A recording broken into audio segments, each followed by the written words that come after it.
Second video of the day. Somebody brought a story to my attention. Chick by the name of Jessie Taylor had her Instagram account deleted. I guess she thinks it's due to being reported by trolls. And she uploaded this video on YouTube and she's just melting down, crying and stuff like that. I'll show a bit of it, but I'm not going to show the entire thing. I've been on late because of this. I've been on late because I want to be on Instagram and I'm randomly just recording this to reporting me. Think twice because you're ruining my life. She says she's having a life ruin because she makes all of her money off I am nothing. Instagram. I was a fucking prostitute. Like she said, she's a prostitute. I was a fucking prostitute. I stripped every single day. I did fucking YouTube, Instagram before I had a. And again, I'm not gonna show this whole video, but basically what she's saying is that she's not trying to work a 9 to 5. She used to be a prostitute, used to be a stripper. Now, because Instagram took her account down, she can't make a living. Now,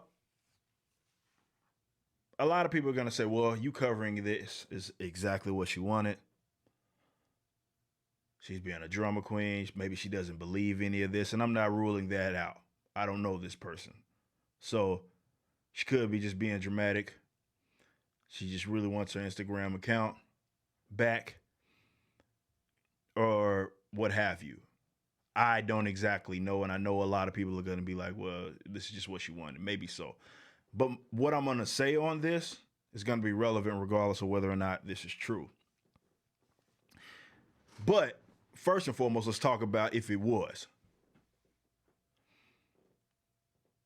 Now, whether you or not, I don't know how she's making money on Instagram. I don't know how that works.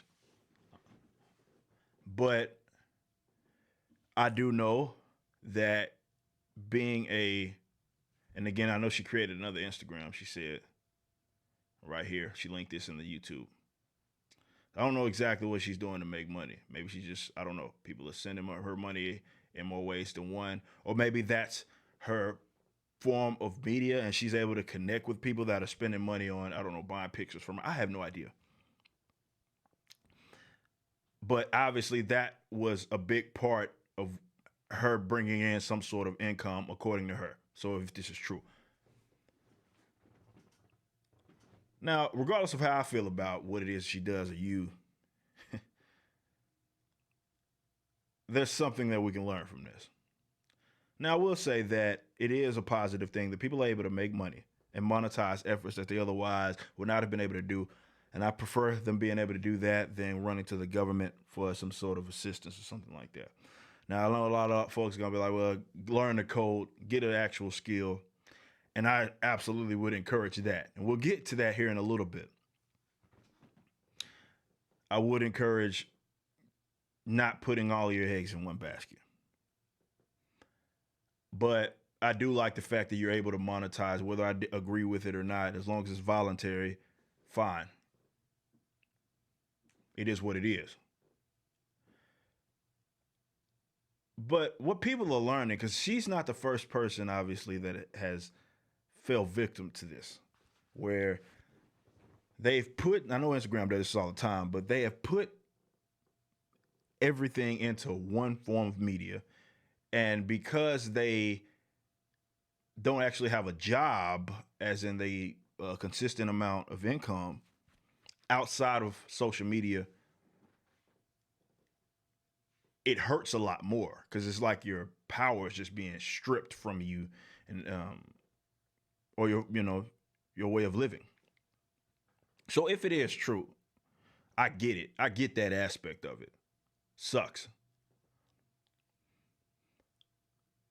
Now, what she claims, she might have actually violated some Instagram rules. I have no idea what happened. But people are learning very quickly that this whole reporting thing that happens on different forms of social media to try to take down your adversaries, it's only a matter of time before it gets utilized on you. And I'm not saying she's one of those that goes out and reports people. I'm just saying that think of it and think critically about the simple fact that you're putting everything in one form of social media. And that's how you're gaining your income.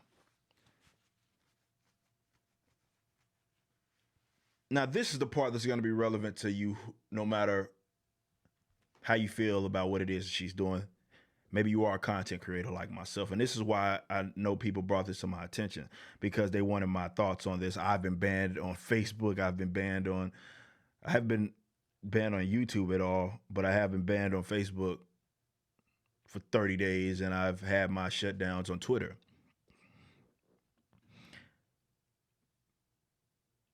I have 99 things going on between my ban, between beinglibertarian.com and everything that I do over there. And I have revenue streams that don't just stem from social media, or more so one form of social media, because it doesn't take much for them to say, bow, you're done.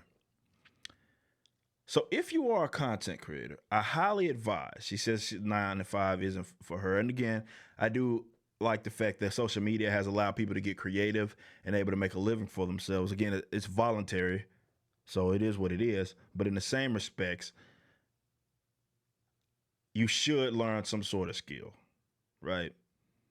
Me being, I've actually worked, I'm only 28, but I worked in the private sector doing my thing, like having an actual job, going to college. And that's what she kind of brought up. She's a $20,000 worth of debt. I would say learn a trade. Don't go to college if you can at all avoid it. Don't, because it's a waste of damn money for the vast majority of what it is that you're probably going to get a degree in. You can do it without it,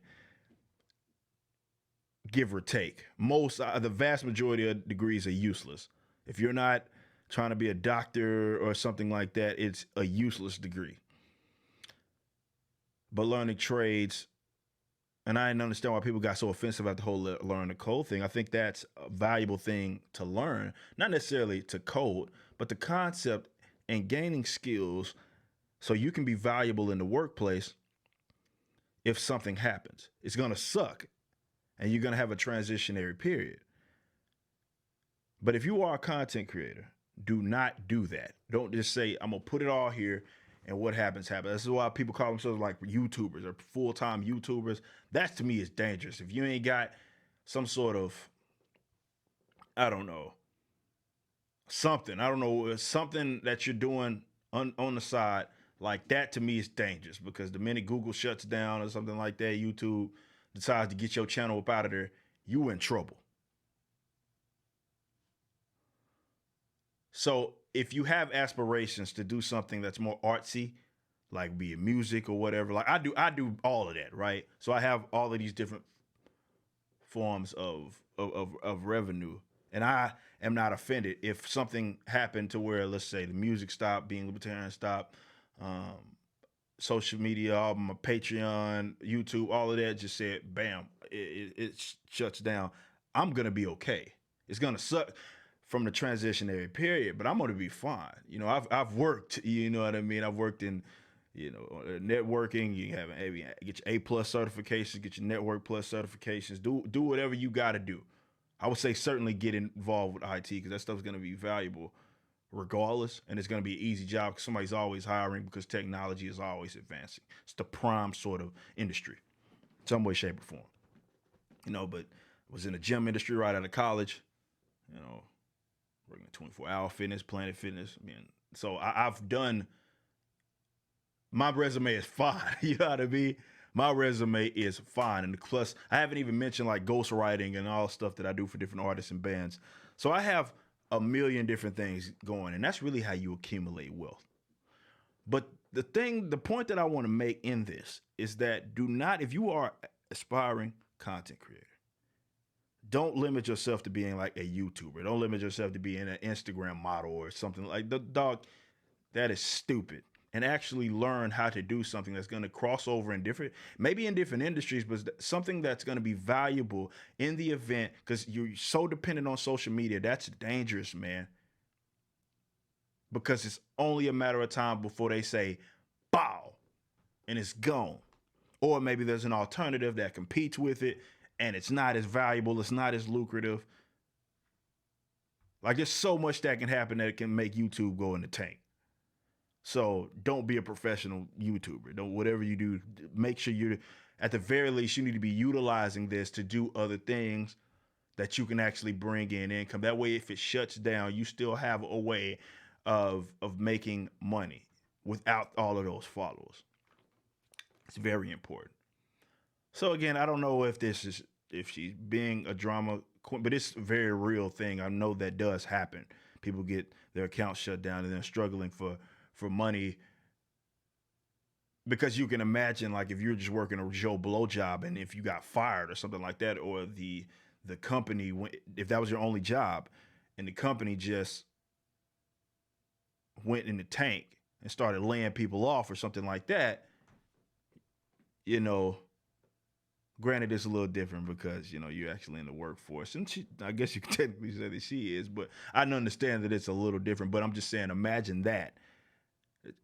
If you're working a legitimate job in a legitimate industry, you're going to be able to get another job. But the thing I want you to learn from this is that if you're a content creator, make sure you actually learn how to do other stuff aside from just creating content on social media and getting ad revenue or something like that. Learn how to do other stuff so you can be self-sufficient. It's very important because you can get banned. It takes a little bit. And unfortunately, with these gigantic social media platforms, they aren't very responsive. So if you do get it shut down, you could hear from them in a month or maybe not ever. They'll get to you when you get to them, or when they can get to you. So just keep that in mind, man. That's very important. And I encourage that you learn how to do other things, gain hobbies. Even if you're seeing success in something, I'm always trying to learn how to do other stuff. Even if you're seeing success in something, my band, Billboard chart, number 2 Heat Seeker album, top 10 hard rock charts, billboards, all of that. Like we've done that. I didn't say, hey, that's it. No. You got to start doing other things. That's actually the prime time to do it because people are looking at you. But keep learning. You can never soak enough information. You can never gain enough skills. So you don't end up like some people like that. So whether she is on that stuff, it is what it is. But I'm going to sign it off with this as well, because she mentioned something that, 9 to 5 is not her thing. That's the part that I think is, I get that maybe that isn't your thing, because it's not for a lot of people, which is why they become entrepreneurs and stuff like that. But in the same respects, if you have to transition, like if you can't have that kind of pride to where it's like, now granted she's prostitution and, stripping or something like that. If that's, I get that if that's not something that she wants to go back and doing. But man, I ain't never, if I lost everything and I knew that food needed to be put on the table, I ain't never went to a McDonald's that wasn't hiring. Never have I went to one that wasn't hiring. So at the very least in a lot of them, they hire on the spot too. At the very least in a transitionary period when I know I just need some money, I have no shame in my game. Y'all can post all the articles. Eric July is working at McDonald's. You motherfuckers not paying a dime. You know what I mean? Excuse my language. Y'all ain't paying a dime when it comes to my actual bill. As in, they expect, whether it be my light bill, whatever, the food actually that need, if I go to the, they don't give a damn about any of that y'all making fun of me. They don't care about none of that. So they also don't have too much pride to be like, look, man, I'll do something at least for now. Keep that in mind. Just keep that in mind. That's going to sign it off. Till next time, man. Y'all be easy.